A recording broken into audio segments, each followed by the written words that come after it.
Good morning, everyone. Today, my group members and I will be presenting on William Shakespeare. My group members are Brenda Cobb, DeAndre Gonzalez, Rupert Shaw, and myself, Marina C. Biography. William Shakespeare was born in April in the year 1564. Because it was a long time ago, no one really knows when he was born. They assumed it was on April 23rd because they found a record of him being baptized in a church dated on April 26, 1564. He was born in Stratford-upon-Avon, United Kingdom. Shakespeare passed away on April 23rd, 1616, which people believe was his birthday. He is an English poet and playwright. Some people consider him as the best in the world. He wrote 37 plays, 154 sonnets, and 3 narrative poems. These are just a total of what people have seen, but they don't know if there is any more out there. Shakespeare's playing company built a Globe Theatre in the year 1599, which Shakespeare used to do his plays. William Shakespeare is known as the Bard of Avon because he is considered the greatest poet ever. Bard means poet, and Avon is because of where he was born. He loved the theater, and he was a great writer, as we can all see from the skill he put in his work. Shakespeare isn't like any other poet. He created many different words that we now use, such as bandit, critic, and dwindle. He wasn't the basic type of poet that only wrote about love. He wrote about everything such as life, love, death, revenge, jealousy, and much more. This man had so many powerful sayings in his sonnets and poems that individuals started quoting him. Many people think that Shakespeare's work is a bit too hard to understand because of the type of way he wrote it, but it isn't that hard, it just requires you to think a lot more. Let me start by mentioning about William's family, since you already heard about William himself. William had two parents, John Shakespeare and Mary Arden, and John Shakespeare was a glove maker who married Mary Arden, the daughter of a farmer from a nearby village of Wilmcote. Then Shakespeare's birthplace was actually where they lived, on Henley Street, in a place called Stratford-upon-Avon. They had 8 children in total. John and Mary Shakespeare were the root of the family, followed by the 8 children that they have, who was Joan, Margaret, William, Gilbert, Joan, Anne, Richard, and Edmund. Then William had his wife, who was Anne Hathaway of Anne Hathaway's Cottage.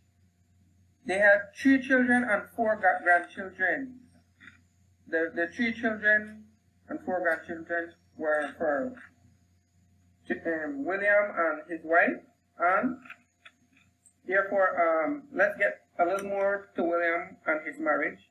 At the age of 18, William married Anne Hathaway of Shatteray, a nearby village of William's birthplace. They had 3 children, who namely are Susanna, Judith, Hamnet. They are the only children for these 2. Also, they had like 4 grandchildren who all died at an early age for some unknown reason. To carry on, I would also mention some of his famous plays, which are Romeo and Juliet, The Merchant of Venice, and Macbeth. So here I have 4 of his most famous quotes, which is, "Ignorance is the curse of God, knowledge is the wing wherewith we fly to heaven. Nothing is good or bad, but thinking makes it so. For she had eyes, and chose me. The course of true love never did run smooth." So these quotes we have shared with you guys are just 4 out of the many quotes Shakespeare has written.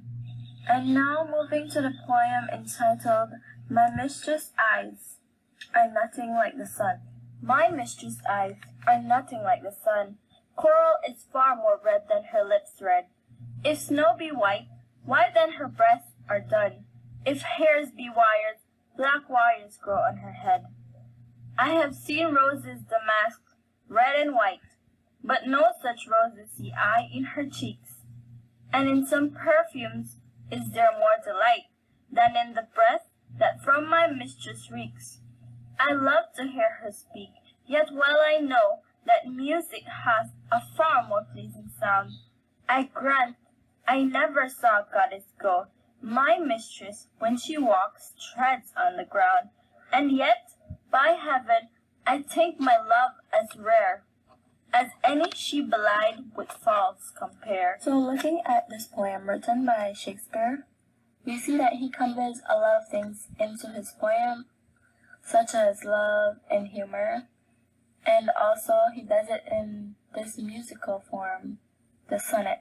And to add to what I've said, unlike many other love poems written, Shakespeare's love poem was far different in its own way, because as we know, most love poems are filled with exaggerative flattery and a lot of comparisons between the lovers' qualities and something phenomenal or unique in its own way.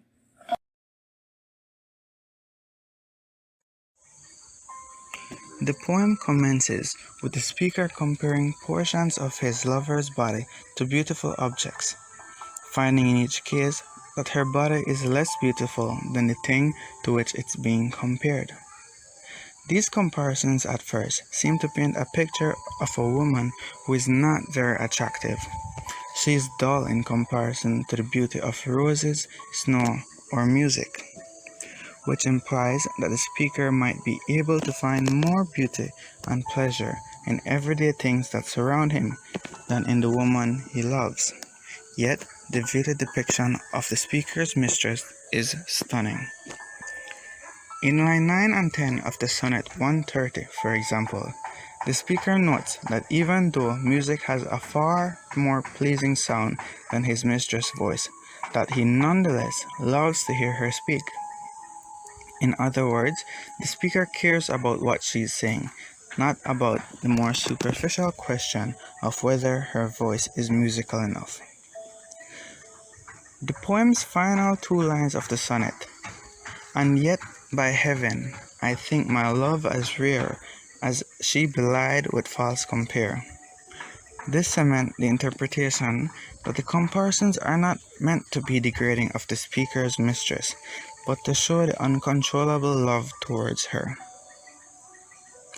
In conclusion, when the speaker claims that he finds his love as beautiful as any other woman, belied with false compare, he is making the point that no one's eyes are as beautiful as the sun, and everyone's breath smell, and that therefore such comparisons are not actually a useful way of thinking about beauty or love.